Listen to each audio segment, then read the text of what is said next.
crazy. I thought I was gonna die. A normal boy that grew up in a normal town, but the environment was the way it was. And then the blue rag eventually went to like becoming a Crip, like later on. So gangs, drugs, music, stuff like that. But it started about fifth grade. The school I was going to was Linmore, is in Columbus, Ohio. It was right across the street from like a real big hood. In this hood, you really couldn't walk down the streets if you wasn't from it. You had to, if we did have, had to walk, we had to kind of walk all the way to the, all the way out our way, because if we didn't, we get jumped for no reason. And instantly, as soon as I get in jail, I begin to read the Bible, because you go to jail, you don't know how this stuff going, you don't know who in there, so you sticking to yourself. So I would read, from Genesis to the end. I read hours a day. I was just reading. Really didn't know how to pray. Didn't really even know how to study the Bible. I was just reading. I just began to see God move while I was in jail. Different things, different people. It's my joy and it's my privilege. Today we have Brother Shumford Harrelson that's going to be giving us his remarkable testimony of how God has transformed his life, from being a young man growing up in Ohio, experienced some life troubles, some twists and turns, but nonetheless, we thank God for Brother Harrison coming to share his testimony today. Brother Harrison, how you doing today? I'm good, man. Another day, another opportunity. Amen, amen, amen. Amen. So we're going to start from the beginning. So you grew up in Fremont, Ohio, is that right? Yep, yep. Okay. From your perspective, what was it like growing up in Fremont? It was a small town, but it was like family. Everybody, that we knew was considered family or a part of the family. It was it was just fun, It was fun. Everything was close. We wasn't really worried about too much crime or nothing like that. Fremont was a small town, kind of similar to I would say like Pascagoula, maybe a little bit smaller than Pascagoula, something like that. Okay. Yeah, And it's from my understanding, you got a large family that you grew up with. yeah. Yeah. So, you are you the youngest or the oldest of your siblings? Within my mom's, like from mom and dad, yeah, I'm the youngest. Yep. On my dad's side, I'm the second youngest. Okay. How Yeah, many siblings? on my mom's side, it was five of us all together. With my dad, I believe it's 13. 13. Yeah. Man. So, how was it like growing up in Fremont, Ohio with such a big family? Um, Really, man, it really was. It was a good time, but you really couldn't do nothing. If you did something, you had to be like ducked off somewhere. Nobody seen you. When I grew up, it was a time where, we did a lot of bike riding. We did a lot of jumping in the forest and, doing crazy stuff. So, I Hmm. mean, for the most part, that's what we were doing besides sports and stuff like that. I always had my cousins. We always played. Uh, the family's big on football, Okay. really big on football. Have a famous family member that my grandfather taught how to play football. So, football was one of the sports I learned first because it was such a demand on the family. And then, just from that sport, from football to basketball as a kid. Okay. Can you share any like experiences or any like specific memories like growing up, in your childhood that you want to share today? Yeah, we always went to church. My grandmother was the one. She kind of did her best to keep us in church. My mom and my stepdad at the time, I think they got married when I was, how old was I? I had to be like at least 6. I think I was 6. They got married, had a big wedding. My childhood was like, um, on one side, getting raised by my mom, it's partying and we witness parties in our house at night, you know what I'm saying? Stuff like that. It was a lot of street activity. It was a lot of, like a younger crowd, you know what I'm saying? Like we was getting raised by kids in a sense. So it was a lot of that. But then on my grandmother's side, when she would help my mom, we'd live with her. So that's when we would always be in church. You know what I'm saying? So when we lived with her, it was different. Like I said, we did have to go to church. I got baptized when I was 7 in my grandmother's church. Um, and I believe we all was in the church. My grandfather, he's a deacon in the church, and my grandmother, she was like a pastor's aide. So she kind of always kept her breath mint, stuff like that. She just she was just kind of like how we see in our church the setup. She was Right. always there wearing white. But other than that, man, I had a real like I said, always around family. So it was like I didn't really need friends. You didn't. It's just family. When we went to school, same thing. I probably had 16 cousins at the school. Man. You know what I'm saying? So it's like we getting in fights, we doing stuff, and it's always like family is surrounding you. You know what I'm saying? So Yeah. So you guys grew up in the church when you were younger? yeah, in this, like I said, in a sense, it was like I believe I was not this around that time in my life. But I mean, we enjoyed church. I mean, as a kid, had to do the Easter speeches, had to, do the lock-ins and Halloween stuff. We were there as long as we was with my grandmother. But it's like when we left, it turned into whatever. You know what I'm saying? My Yeah. mom, she did what she could. But they were affiliated with the streets. Drugs was involved, stuff like that. So just trying to make sure, you got a woman that's raising 5 kids. She in her mind thinking like, I got to do what I got to do, make sure these kids fed, stuff like that. So I believe my mom did go to jail, but I was around like 6 or something. So it was like a point where I remember her going, but I don't remember how long she was gone. It was like kind of quick. She was back. So Mm. yeah, yeah. How did that affect you when you see your mom going to jail like that? I mean, I think at that point, that's when I first got like traumatized, because we was in a house. My uncle sold drugs and stuff, and when I mean like drugs, like I asked my mom years ago. I said, how much drugs was y'all selling? My mom said she was her alone. She said a key a week. So I believe my uncle, and I'm just hearing this from the reunion we just had. My uncle told on everybody or something like that, and got maybe 4 of my uncles put in jail for about 15 years. Like it just destroyed the whole lifestyle we had in Fremont. It kind of, we got robbed twice. I was a kid. I think I had to be at least, like I said, from 3 to 6.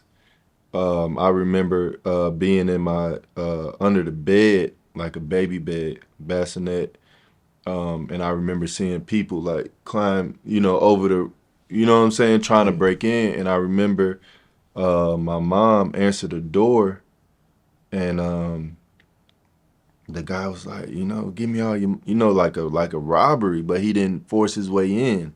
He knew about the money, but he didn't come all the way in the house. My uncles was there. I remember seeing, how like my barbershop is with that curtain in the back. Like we had that in our kitchen, and I was, looking up under it, and I remember just seeing like cases of bullets, like bullets. I'm talking about like, in a case, in a little black case that you take out of. And I think around that time I experienced that trauma, because I can't like I can't stop thinking about it. You know what I'm saying? It's times it'd come up, you know what I mean? Throughout all my life. So I feel like that was one of the first moments I was like, just went through something that was crazy. I thought I was gonna die, as a kid. Wow. So yeah, yeah. Man, so And you had to be around, what, 7 or 8 years old. All this is going on. Yeah, I was a little bit younger. I probably was like, cause I'm the youngest of five, so about yeah, I probably had to be from it had to be from 4 to about 6. No older than 6. Wow. No older than 6. So while all of this is going on, is there like, I know your grandmother had y'all in church, Yeah, yeah. but like, was there like any kind of like trying to reach out and help, like, because all of this going on and you guys are young. Yeah, she did what she could. I mean, my grandmother and grandfather had 9 kids, 2 girls, 7 boys. So all their boys was really in the streets. You know what I'm saying? I think the only person that didn't end up in the streets was my aunt, the youngest. But everybody else was like affiliated from in the streets. So it's like really grandmother, just holding up, just making sure to keep the door open. If anybody needed, come here. Um, she couldn't do really too much, you know what I mean? Other than whenever my mom got kicked out or lost her place, she'll let us come live. We lived with my grandmother like I think about 3 times, 3 different times. One thing I can say about like grandmothers, like some people think like your mom is the MVP, man. Like Mm, those grandmothers are the real MVP. yeah, yeah, They're the real ones that need to be celebrated because, they're the ones that really take up the slack. right. When parents, are either everybody may not be in the streets, either when Hmm. mom got to go to work or trying to establish a new career. It's just always those grandparents that have that kind of that rock, that solid foundation, Right, right. that you'll see in your life, years after. Man, it reminds me. I think a gospel singer, Halen Baylor, she was like, I had a praying grandmother. Hmm. So, yeah, man, like those grandparents, they are very, very worth being celebrated.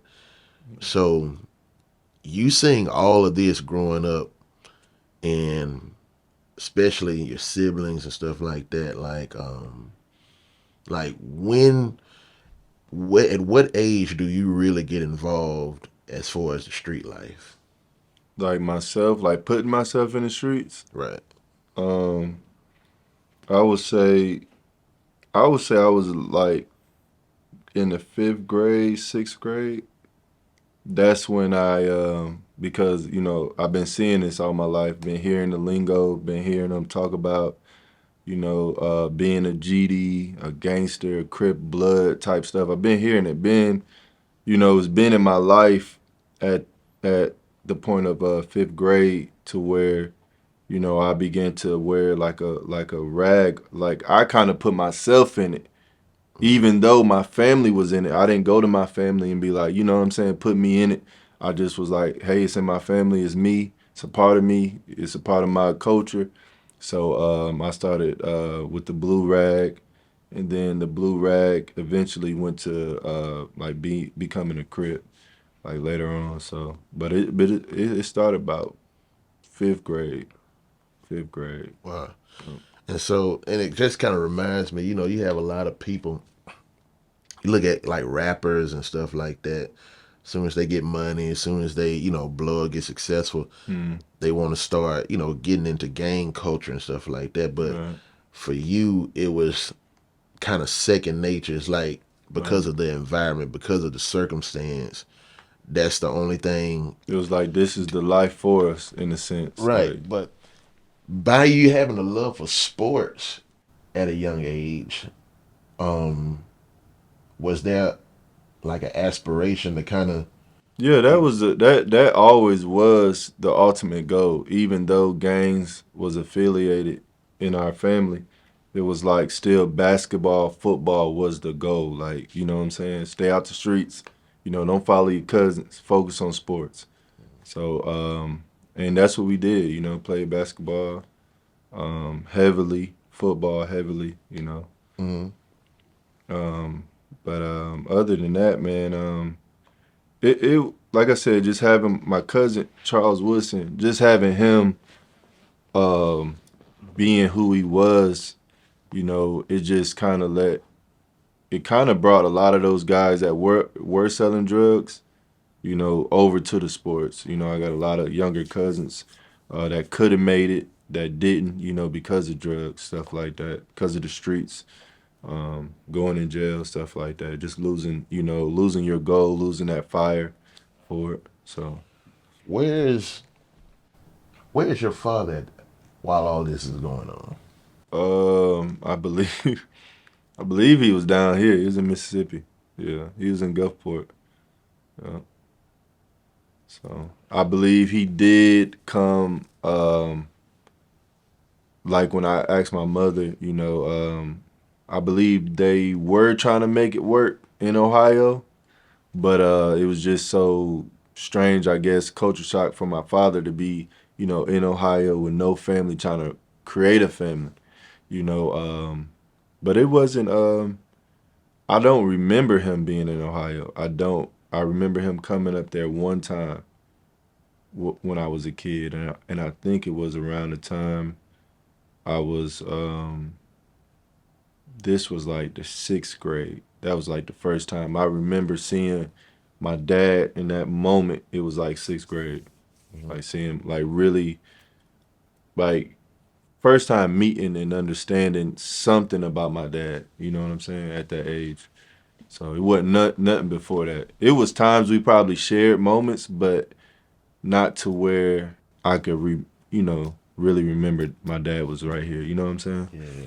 So around you said fifth, sixth grade, you're kind of entertaining um, being a Crip. Right. Um, if you can, like, paint me a picture of like the daily lifestyle that you live being a Crip. As being young, um, so pretty much what I would do is I would take this rag and I would put it. I had to go to school, and so I think it was like what the 90s, 2000, close to the 2000. We used to wear the rag or we used to cuff our pants. It's one of the two. So I used to have the rag up here during school, so I wouldn't get in trouble. And then after school, I would bring it down, raise my pant leg up, or if I had shorts on, you would see it. But what I would do is when I first started, man, we were just, my cousin, my best friend, he wasn't really into it like I was. But I had cousins, I had friends that was all into it. And then I wasn't in Fremont at this time. I was in Sandusky. We left Fremont after my uncle, after all that stuff, everybody went to jail, people got shot. My mom moved to Sandusky, and it's about 30 minutes away. It's like from here to Poplarville, something like that. And so when we moved, we get to Sandusky. So my brother's there. I think my sister stayed with my grandmother, and then my brother moved back with my grandmother after a couple months. He didn't like it, so I'm by myself. Like it's my mom had two boys and three girls, so I'm getting raised pretty much by my mom at the time. She's not married. So it's really just me trying to figure this out. You know what I'm saying? So I didn't have my brother there to be like, brother, don't do that, or whatever. So I'm just doing what I see on TV, doing what I hear through the, Jay-Z was one of the big rappers I was listening to as a kid. He influenced me a lot. And I really did what I seen the culture doing. I mimicked what I seen and what I heard and what I knew, daily. Just presented myself as a Crip. Just, was afraid to, Mama didn't know. Mama didn't know I was a Crip till, we moved to Columbus. But she knew all that stuff was going to come. And I asked her, I said, Mom, you know, um, I said, did you ever think I'd sell drugs? You know what I'm saying? Like, did you ever think I'd be in that lifestyle? And she tells me, no, because I took you away from it, at the right time. You know what I'm saying? So, but around that time, bro, I just really followed the trend, really, bro. Just Mm, trying to be down and be a part of this because I wasn't didn't seem to be a, you know what I'm saying? okay. You could have a big family, but still not feel or necessarily like find your identity within your family. Mm. Yeah. Yeah. So at this moment, do you think like because you kind of join, the street life gang culture, was because you was really kind of searching for some kind of acceptance, or like Um, trying to find I just thought that was identity? a way of life. Okay, It's like, okay, you're getting older, it's time to fit in. Where you fit in at? You love sports, okay. See, because that's one dynamic that's in the black culture. It is gangs, and that's something that we have to choose. Just like career, you choose. Hey, I want to be a doctor, but being in a predominantly black neighborhood or a school, you have to choose. You have to choose because if you don't, it's gonna be like you chose, but now both gangs, all gangs, is aimed at you. So you got to make a decision. gotcha. So yeah. So you have some people that's in that culture. They just join just for the aesthetics or just to be identified, but they're not Right. really involved. You see what I'm saying? They're Right. not Right. really, you know, doing things. They see something on TV Mm-hmm. and they just want to wear the colors. They just want to, Yeah. Yeah. look the part. Just fit in. But was you that type, or was you really like involved? I think I was both because I didn't have. If I would have had my family, because when we left Fremont, that's where all my family was. Moved to Sandusky. I don't. I don't think I knew anybody in Sandusky at all. So coming there, it was like I didn't have my cousin to say, "Hey, this is what we do. Learn these licks, learn this knowledge as a Crip or whatever." Didn't have that, so it was like really I already kind of seen it happen, so I had to live it without no guidance. So yeah, part of me was like, "Let me do this because this is what I see in the culture," and then a part of me was like, "This is my life." You know what I'm saying? Like I done seen family members grow up in this and live it. You know what I'm saying? And still living it. At that time, my uncles probably was my age or a little bit younger. And they still was cripping. You know, they still was affiliated with the gangs and stuff like that. But So with people, everybody that's watching that will see this interview, take us kind of deeper as far as you know whatever you're comfortable with, like things that you were involved in to kind of show people, you know, who um, you were in that um, life.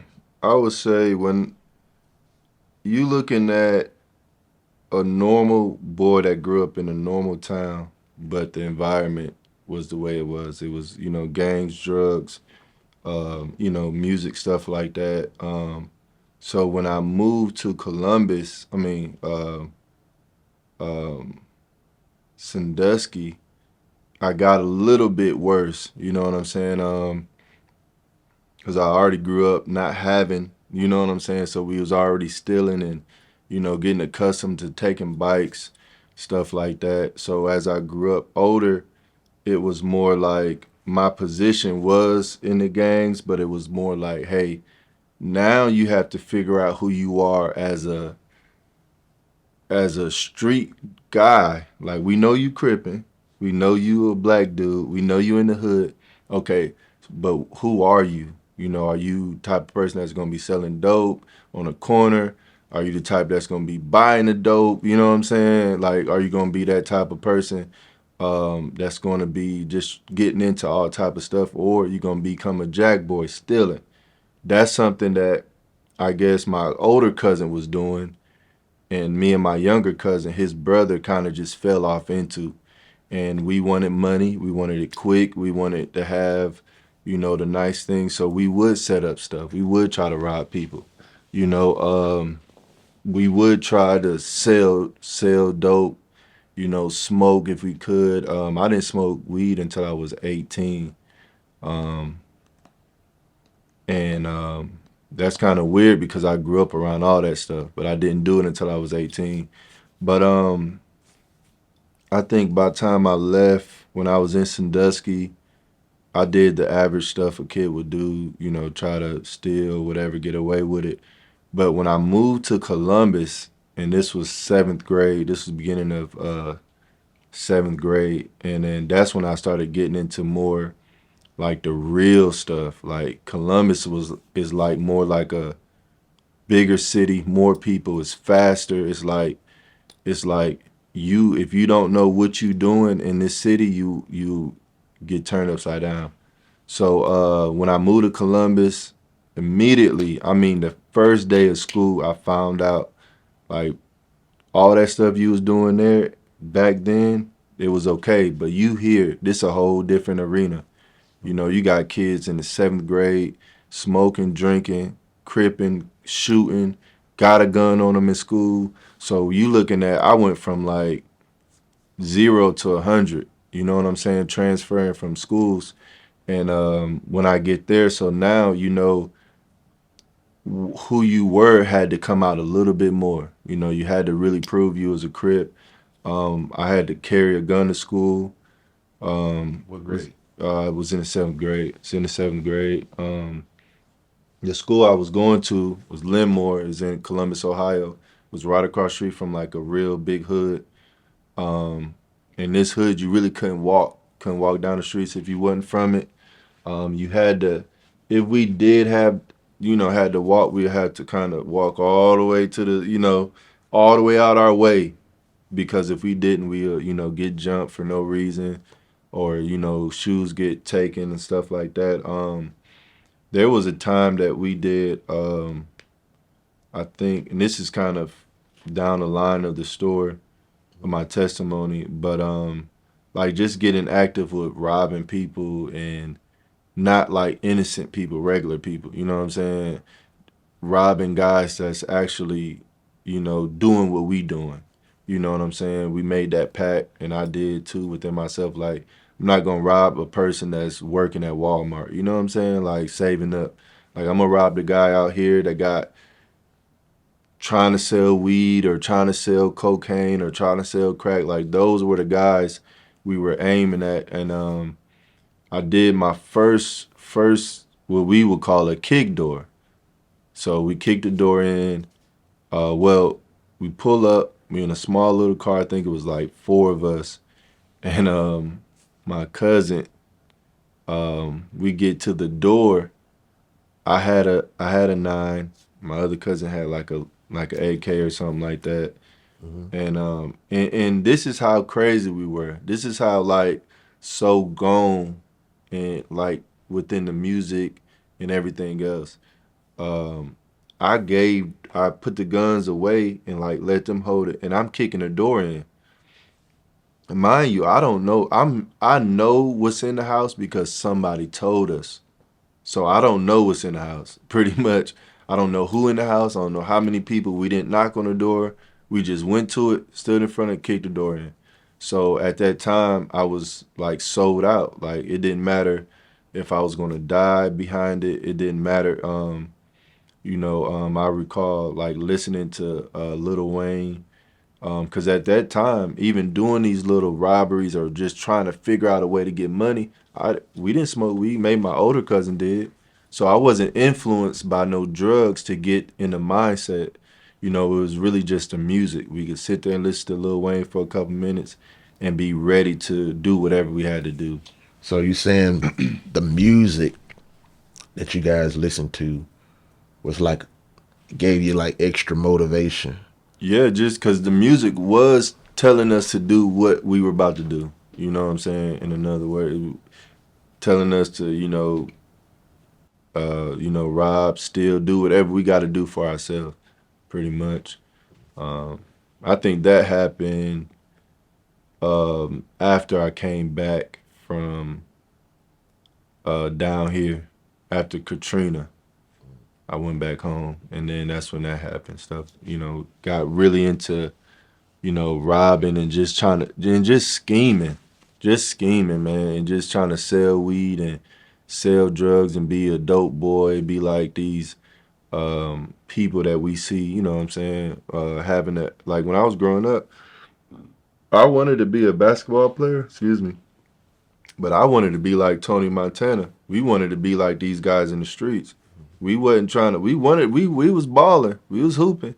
But we wanted to be like these guys with money, power, drugs, guns, women. Like that's what we wanted. Like we wanted that life for sure.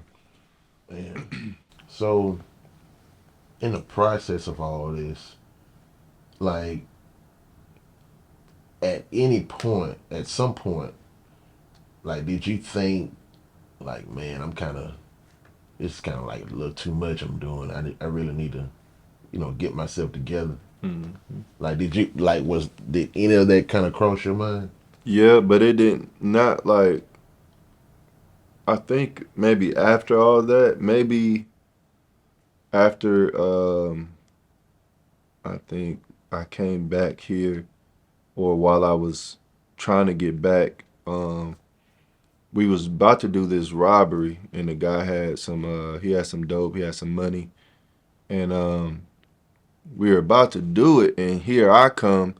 In a sense, I'm green to everybody else because I'm moving into this city and I'm trying to get on their speed, how they do stuff. So I'm green in a sense, but I got my heart, I got my loyalty. So I'm like pledging to whatever we trying to do. And my cousin was saying about this guy, he knew this guy, blah, blah, blah, had this, had that at the house. And we trying to scheme, we plotting. Like we trying to figure out what would be the easiest way for us to get in here and get out. You know what I'm saying? Get the money and get out without nobody getting hurt or whatever. And we talking about the details of the, who live in the house and stuff, what we got to do when we get in there. And then his baby mom got brought up. Baby mama just had a baby. So I'm trying to get in and, I said, man, hey, why don't we just get the baby? If we could find a way to get the baby, we got the money. And I said, if we get to that child, I could just use the gun, act like I'm going to shoot the child, and that's going to break the woman. You know what I'm saying? She going to tell us where the money is, and, we going to go ahead and do it. So after all that happened, I'm sitting back thinking like, bro, what kind of person are you to think something like that? Still being like in this thuggish mentality, because if a thug can't think something like that and still be who he is, he's not in the streets. You just ain't got it. Like you want to be a thug, but you just ain't got it. So I had to think a certain way, and when I was thinking about what I thought about killing a baby or just making it look like, I don't know, man. It just felt like it was like a conviction. And I at that time I wasn't in church at all, like not even close. Um, wasn't even thinking about God, and I was just like, my grandmother didn't raise me like that. You know what I'm saying? Like all this stuff come, and that's what kind of I guess that's when like God really start like my life just kind of just start going in just different places. You know what I'm saying? I feel like that's the moment where God really began to work on my soul. I feel like that Wow. because I mean, how can I just think of that when I'm in a mode? Nobody else said it. I'm talking to other gangsters. They ain't got no problem with it. They agreed. You know what I'm saying? So Man. yeah. So all of this is going on, and at what point does it get to like a head to where it really sends you off to Um, prison? when I got locked up, it wasn't. It was kind of for the same. I got locked up twice in juvenile. I think I was 17, 18, and this this was after. I believe this was after that. But We were in Cleveland, Ohio, and and this is how stupid I was. Like we were coming after Katrina, so we had an apartment paid. The apartment was paid for 18 months. Didn't have to pay no rent, and didn't have to do nothing because we were considered refugees from Mississippi. So when we up there, my baby mom, she was getting ready to have my our first child, which was a boy, and she ended up leaving. She didn't like the cold, so she left. Um, I'm up there in Ohio by myself. I'm going to school. Was in the 10th grade, I believe. Yeah, about 10th grade, and we were trying to figure out how we was gonna get some money because my girl left. We were young in school. I had a little bit of bread because we did this robbery with this guy, and it scared me. This was the first time we was. It was the guy's cousins. Guy's cousin set up his cousin for 100 grams of coke. Like this was my first time seeing that much.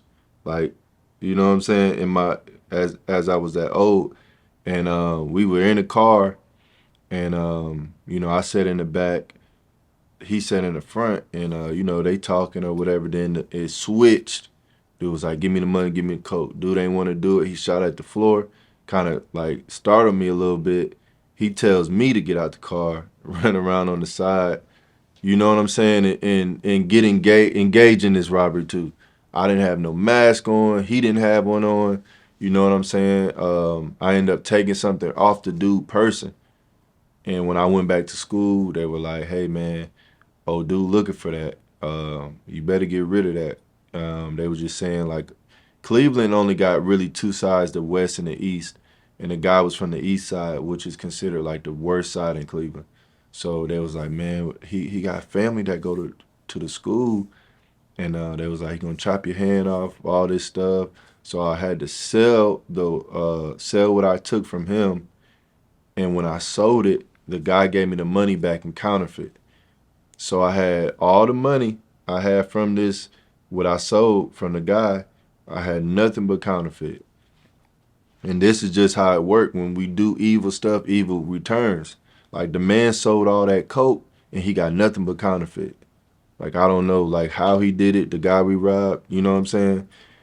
The coke or whatever, it exchange, it was all counterfeit. So 100 grams, that man got nothing but counterfeit. Gave it to me. I wouldn't try to spend it. And the people called the police on me. I didn't know it was fake. Had to figure out how to get rid of the money. Had to find like a little booster that sold clothes. Had to, get rid of all the money.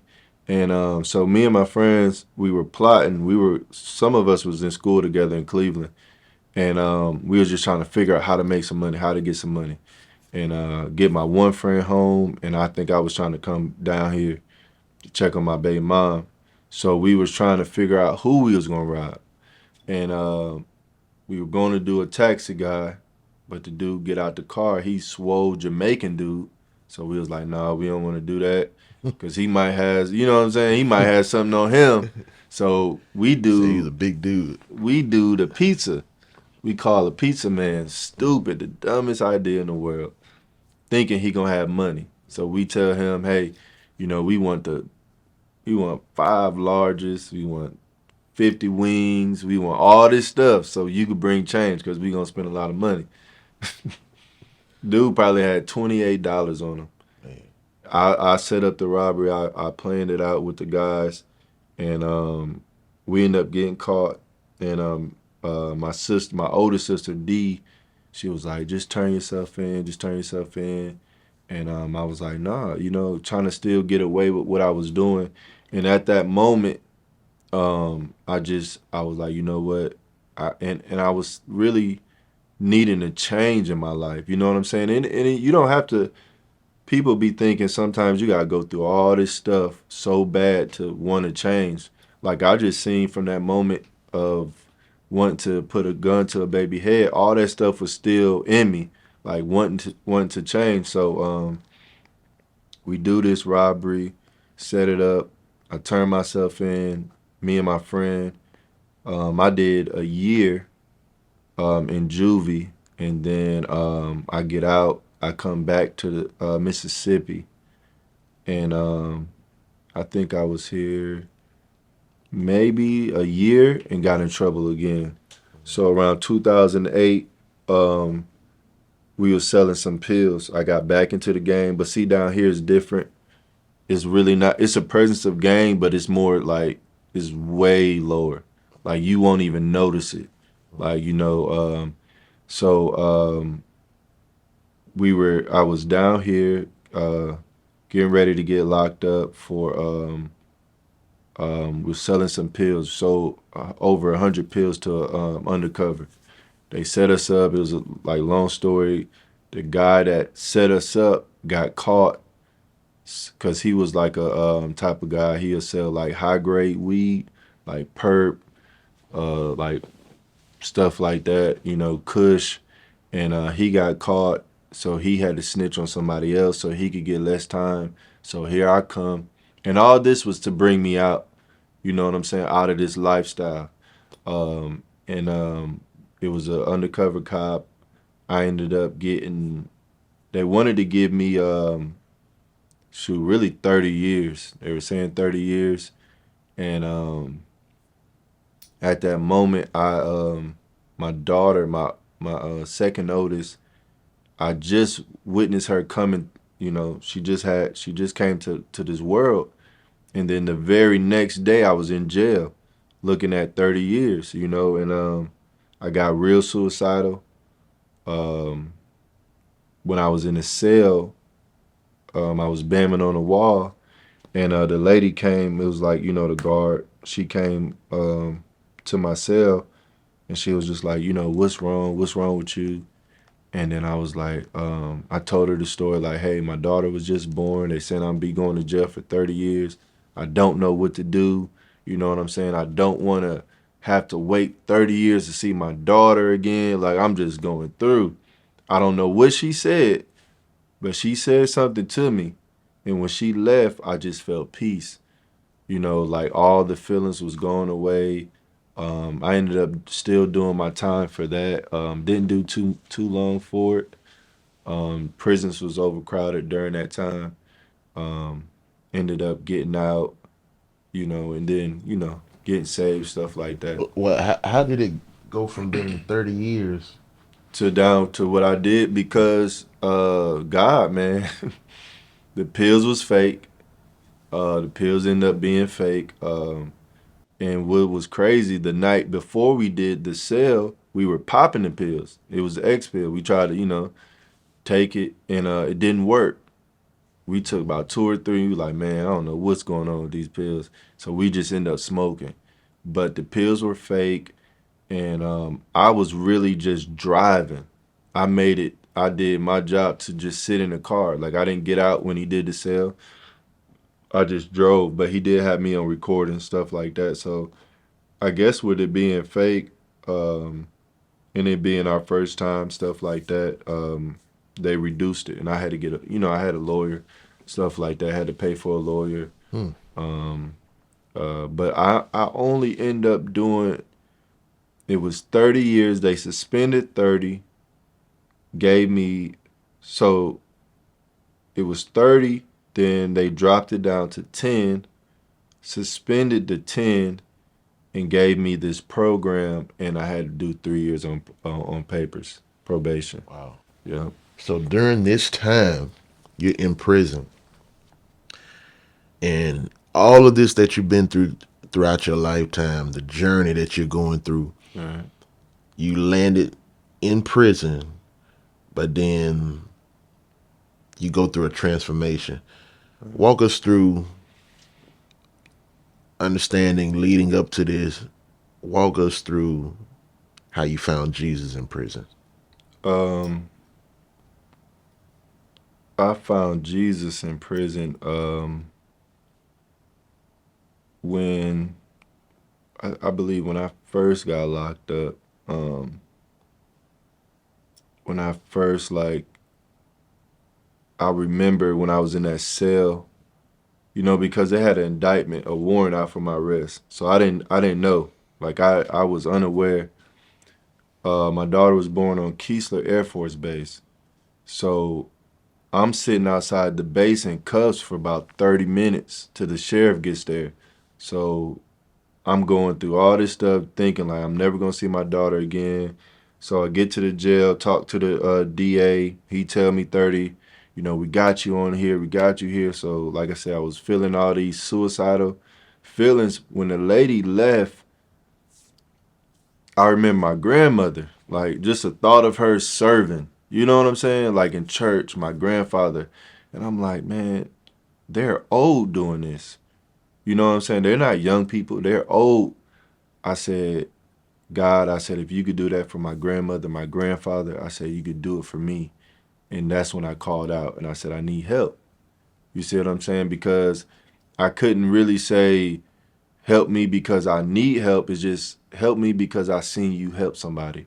You know what I'm saying? I seen you not only help my grandparents, but for some reason they keeping this lifestyle. You know what I'm saying? They keeping this lifestyle that my mom tried to live. She couldn't live it all the way. I think my mom was saved super tough for about, I say about 4 or 5 years. She was doing her own thing, going to church every day, stuff like that. But so I go to jail with this thought that my grandmother was living for God, and my grandmother passed.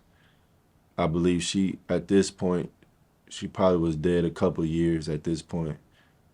She died when I was in Cleveland, and so I was trying to just get to the point my grandma was at in my relationship with God.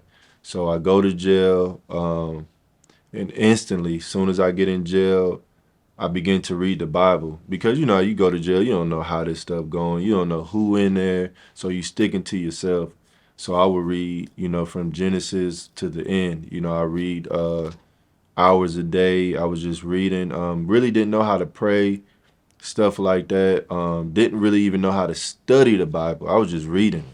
I was just reading the Bible, and man, and I just began to see God move while I was in jail. Different things, different people. Um, Meeting preachers in jail, like meeting pastors in jail, stuff like that. Um, but I began to minister in jail after a while. But I think I started out really good my first time when I was doing time with God, and then I kind of fell back. Once I got to the place I was gonna do my rest of my time, I started like smoking, back smoking cigarettes and stuff like that. Whatever they had, I got back into this groove, and then something happened, and then I got released. So, but man, in jail it was different, bro. It was like how we have to live a certain way, like you have to even live that even more in jail because people like, oh, you just using that because you in here and you scared, So I had to really be committed to God, in front of all these hard men and criminals and all this stuff. You know what I'm saying? And I had this experience. I think me and my wife, when I was in jail, uh, she, I think we were split up. But God was just giving me dreams of us coming back together the whole time. You know what I'm saying? When I was locked up for that first time, um, it was a time where I was with this preacher in jail, and he was a guy wanted to get out the gangs. He wanted to get out, a gangster, and this guy was wearing diamonds, glasses in jail, so he had a high rank. So he ended up wanting to get out, and the only way he could get out is get blood in, blood out. So he's getting jumped. We could hear it all night long, getting beat up. Next morning comes, he wants us to pray for him, for his recovery, and he's leaving the gang life. So we have to go in a similar room, and it's like all gangsters in there, and we're not supposed to be in there. But the pastor, wanted to pray for the guy. So we all come, it was like 14 of us. And once we walk into the room and the other guys seen where we were, they turned around and left. So it was just me and this preacher. And we seen the guy, his face is swollen. He couldn't even open his eyes. And he was like, just pray for me. I believe God is real. I was in this real bad accident. He's giving us his whole testimony. And we down here praying for this guy. And when we were praying for him, like out of the corner of my eye, I seen the guy that was over all the gangsters come in the room. And he walked straight to us. But it's like he ran into this force field he couldn't get past. And it was God. God stopped this man from interrupting what he was doing.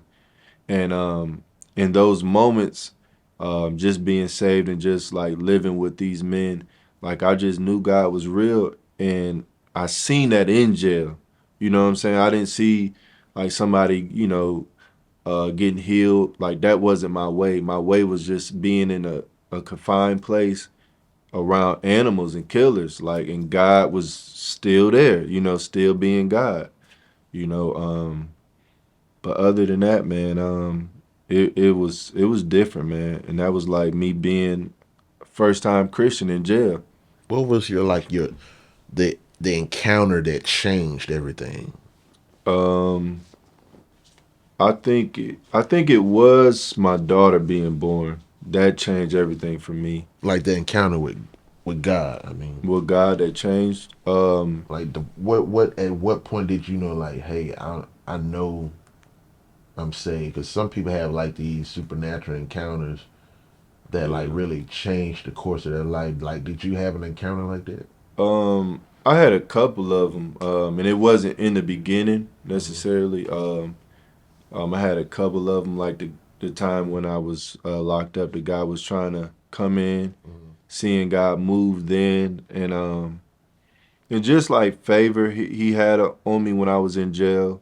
Certain things, would happen to me, and it wouldn't happen to nobody else. Like when I first got to the place I was going to do my time at, everybody had to walk like 15 miles a day and pick up trash. And when I get there, all of a sudden they ain't got room. So I had to go to this place to where it was, I mean, no supervision, nobody around us, no cops, no guns. And I count that as a blessing.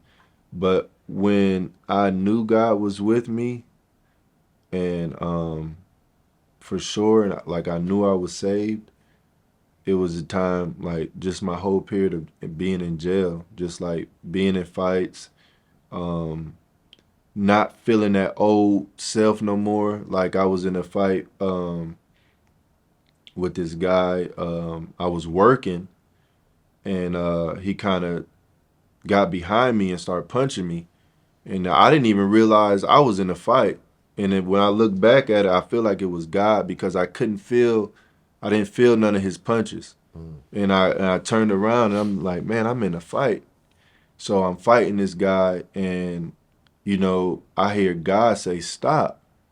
And I stopped. I wasn't angry, I wasn't uncontrollable. It was like the old Shump is gone. Like, and it showed I'm in a physical fight. And I love God. You know what I'm saying? I ain't trying to hurt nobody. But, and I told the security guard, I said, I didn't want to get shot, you know. But really, I heard a voice that made me come up off of him Mm. because I was hurting. You know what I'm saying? It was like more like I went from a defense fight to where I would try to hurt him. And I feel like that's when the Holy Spirit spoke and said, get off of him, stop, because you're not the same no more. When did you when did you give your life to Christ? Like, Like you publicly, like for like the open, when what was that moment like that you really gave your life to Christ and like really renounced the Crip world. and renounced the gangs I and was in jail. I was in jail. explain that moment. Um, well, I was in what they call in jail security, to where if you're affiliated with the gang, you have to eat with them because they don't know what's gonna happen in the child hall. You know what I'm saying? So they want all gangsters sitting next to each other, all vice lords, so nothing don't happen. So I had to denounce that I had to become a peon. I had to another thing. It was another guy who was older. It was about two Crips on his own, and I had to denounce me being a Crip. Like I had to like, hey, I'm this is no longer a part of my life. You know, it wasn't no like blood in, blood out moment for me. I didn't have to get beat up because I wasn't. Like, you know what I'm saying? Like I'm saying my life different. I don't have to pay that debt. You know what I'm saying? To get out this gang. That stuff over with. Um, put my flag down in jail and really just start um, just living right, man. And I feel like people they don't count that time, you know, that relationship you develop in jail. They don't count it, but that's hard. That's harder than being in a world where you can go to church when you want to, Yeah. you know. And I started ministering in jail before I even ever knew what a preacher was, like knowing, you know what I mean by that, like knowing all the details about ministering.